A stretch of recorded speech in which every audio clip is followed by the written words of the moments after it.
নমস্কার বন্ধুরা, আমি চন্দ্রানী হেসেলে আবার স্বাগত। আজকে এসে গেছি আবার একটা নতুন রেসিপি নিয়ে। রেসিপিটা আপনাদের সবারই খুব পরিচিত, মাছের মাথা দিয়ে ডাল। তো মাছের মাথা দিয়ে মুগের ডাল, তো সেটা আজকে আমি আপনাদের সাথে শেয়ার করব। আমি বাড়িতে সাধারণত এটা বানিয়ে থাকি, তাই ভাবলাম আজকে আপনাদের সাথে একটু শেয়ার করা যাক। তো প্রথমেই আমি এখানে তেল গরম করতে দিয়ে দিয়েছি।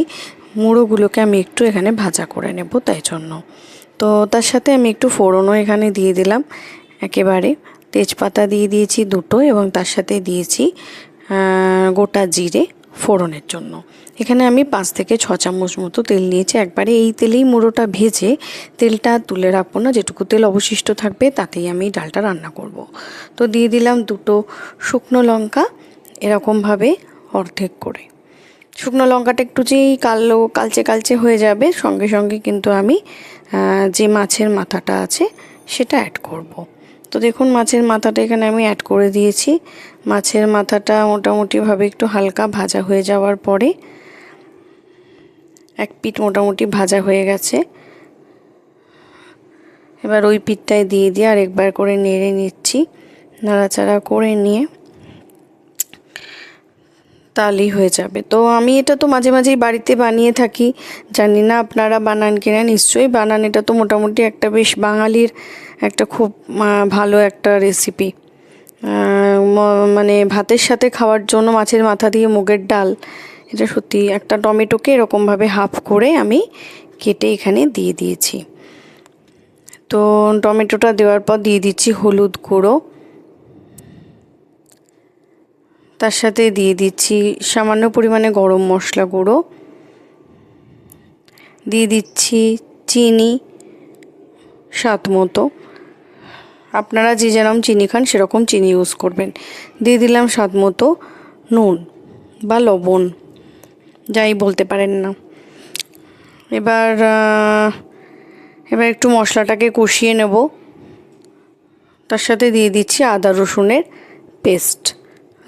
পেস্ট এখানে আমি হাফ চামচ মতো ইউজ করেছি। এবার পুরো মশলাটাকেই মাথাটার সাথে একটু ভালো করে কষিয়ে নেব। তাতে কি হবে, মাছের মাথার মধ্যে একটুখানি মশলাটাও ঢুকে যাবে, তাতে খেতে বেশ ভালো লাগে। তাই জন্যই আমি একবারে তেলের মধ্যে এই সবটাকে কষিয়ে নিই। মাছের মুড়োটাকে আর তুলে রাখি না আলাদা করে। আপনারা চাইলে তুলে রাখতেও পারেন, সেটা কোনো ব্যাপার না। দিয়ে দিচ্ছি কাশ্মীরি লঙ্কার গুঁড়ো সামান্য পরিমাণে, এখানে দিয়েছি আমি মোটামুটি হাফ চামচ মতো কাশ্মীরি লঙ্কা গুঁড়ো। যেহেতু ডালটার মধ্যে একটা বেশ ভালো রং আসবে, তাই জন্যই এটা ইউজ করেছি। বিয়েবাড়িতে কিন্তু সকালবেলার দিকে মাছের মাথা দিয়ে ডাল, এটা কিন্তু বেশ একটা মানে সব বাড়িতেই একটা কমন পদ বলতে পারেন। মানে সব বাড়িতেই মোটামুটি হয় বিয়েবাড়ির দিন, সব বিয়েবাড়িতে সকালবেলা। তো আমার বাড়িতেও মাঝে মাঝে রবিবার দিনগুলোয় আমার বেশ ভালো লাগে মাছের মাথা দিয়ে ডাল খেতে, এবং আমার বাড়ির ইনফ্যাক্ট সবাই মোটামুটি পছন্দ করে এই ডালটা খেতে। তো সেই ডালটার সাথে মাঝে মাঝে একটু বেশ গোল গোল করে আলু ভাজা আমরা খাই। আপনারাও জানাবেন যে আপনারা এই ডালটার সাথে কি খেতে পছন্দ করেন, তাহলে আমারও বেশ ভালো লাগবে, এবং আমিও চেষ্টা করব সেটা এই ডালটার সাথে রান্না করে খাওয়ার জন্য। তো এবার আমি এখানে যে মুগ ডালটাকে সেদ্ধ করে রেখেছিলাম আগে থেকে, সেই ডালটা আমি এখানে দিয়ে দিলাম। ডালটা দিয়ে দেওয়ার পর খানিকক্ষণ একটু মুড়োটার সাথে কষিয়ে নেব, তারপর জল অ্যাড করে দেবো। এখানে মোটামুটি আমি 1.5 কাপ মতো আমি মুগ ডাল নিয়েছিলাম। মুগ ডালটাকে সেদ্ধ করে নিয়েছি। আমি কিন্তু মুগ ডালটাকে না ভেজেই সেদ্ধ করেছি, কারণ আমি দেখেছি মুগ ডাল যদি ভেজে সেদ্ধ করা হয় ভীষণ অম্বল, আমাদের বাড়িতে সবারই মোটামুটি অম্বলের একটা প্রবলেম হয়ে এসে যায়। তো সেই কারণে আমি কিন্তু মুগের ডালটাকে ভাজি মানে কি, মানে তেল দিয়ে ভাজি না, একটু শুকনো খোলায় হালকা করে ভেজে নিই। তো একটুখানি কষতে দিলাম মুগের ডালটাকে, একটু মোড়োর সাথে একটুখানি জাস্ট একটু কষিয়ে নেব। তারপর আমি এই যেখানে এবার একটু জলটা অ্যাড করে দিয়েছি। জলটা মোটামুটি 1 কাপ মতো জল দিয়েছি, তাহলেই হবে। এবার যেই ফুটে উঠলেই হয়ে যাবে। তো তার আগে আমি একটা ঢাকা দিয়ে এটাকে খানিকক্ষণ রান্না করব, এবং ফ্লেমটা এখন হাই ফ্লেমেই রয়েছে। দেখুন ডালটা ফুটছে, আপনাদেরকে একবার দেখিয়ে দিলাম, দেখা যাচ্ছে যে ডালটা পুরো ফুটছে। এবার আস্তে আস্তে আমি ওটা যেটা ঢাকাটা দিয়েছিলাম সেটাকে তোলার চেষ্টা করছি। তারপরে একটুখানি কিছুক্ষণ রেখে তারপর এটাকে সার্ভ করব। একটু দেখে নেবো যে টেস্টগুলো সব ঠিকঠাক হয়েছে কি না। আশা করি ভালো লাগছে আমার চ্যানেলটিকে সাবস্ক্রাইব করবেন, পাশে থাকবেন এবং বেল বাটনে ক্লিক করতে কিন্তু ভুলবেন না। আমি আবার আসবো নতুন নতুন রেসিপি নিয়ে আপনাদের সাথে শেয়ার করতে। বাই দ্যাট টাইম আপনারা আমার কাছ থেকে আর কি নতুন রেসিপি দেখতে চান সেটাও আমাকে কিন্তু একটু জানাবেন, তাহলে আমারও বেশ ভালো লাগবে, আমিও বেশ উৎসাহ পাবো আবার নতুন রেসিপি নিয়ে আসার জন্য আপনাদের সামনে। তো অলমোস্ট মোটামুটি ডানই হয়ে গেছে, খালি টমেটোগুলো একটু দেখছি পুরোপুরিভাবে মেশেনি, সেগুলোকে একটু মিশিয়ে দেওয়ার চেষ্টা করছি।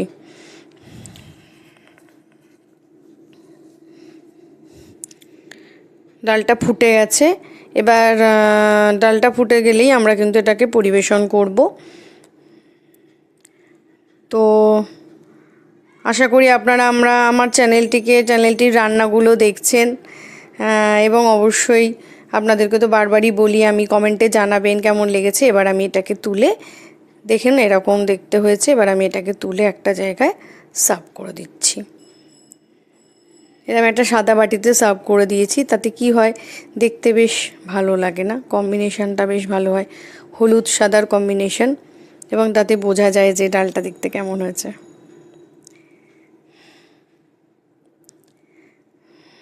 তো দেখুন বন্ধুরা, আজকের রেসিপি আমার ডান এবং সার্ভড। গরম ভাতের সাথে গরম গরম আলু ভাজা দিয়ে আজকের রেসিপি। আশা করি ভালো লাগলো, পাশে থাকবেন আর চ্যানেলটিকে সাবস্ক্রাইব করতে কিন্তু অবশ্যই ভুলবেন না। আমি আবার আসবো, ততক্ষণের জন্য শুভরাত্রি, নমস্কার।